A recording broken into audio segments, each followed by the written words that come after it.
So number 3 in the Tuesday Tips series.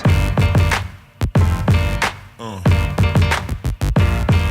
going to talk about record deals, and if you are thinking of doing a record deal, I would like you to stop and think about why, and think about the pros and cons.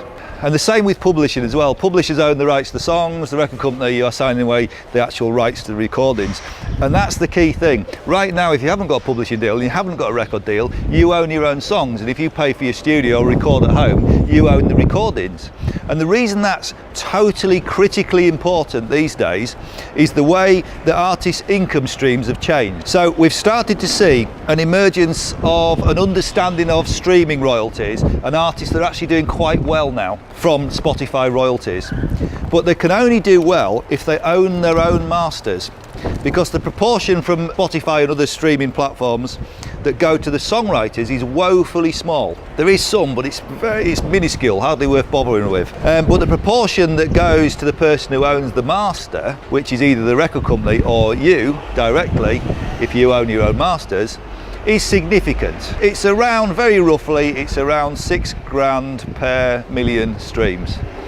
And a lot of people are being really smart now in the way they generate those streams by putting their new tracks into playlists, or employing a company to sort of work that playlist system. So that the general principle is, if you've got a great idea for a type of playlist, you can engage with Spotify, or you can pay someone to do that on your behalf and put your song into a particular playlist. So it could be topical. If it's Christmas, it might be a Christmas related playlist. It might be something that's current and of the time, or it might just be some great music that's all bound together by the genre.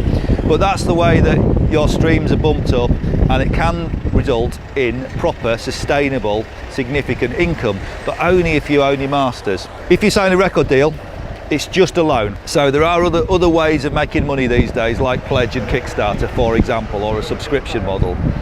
So if it's just about money, then there are other places to get the money. The way most record deals work is, having been lent the money to make the record and then paid it back and recouping it through record sales or sales of other product, even when you've paid the debt back to the record company, they will still retain the ownership of the masters, and that's a very big thing to give away. And remember, if you start to become very serious about music, and music becomes a real big part of your life, at WaterBear we do offer qualifications, namely a BA Honours in commercial music.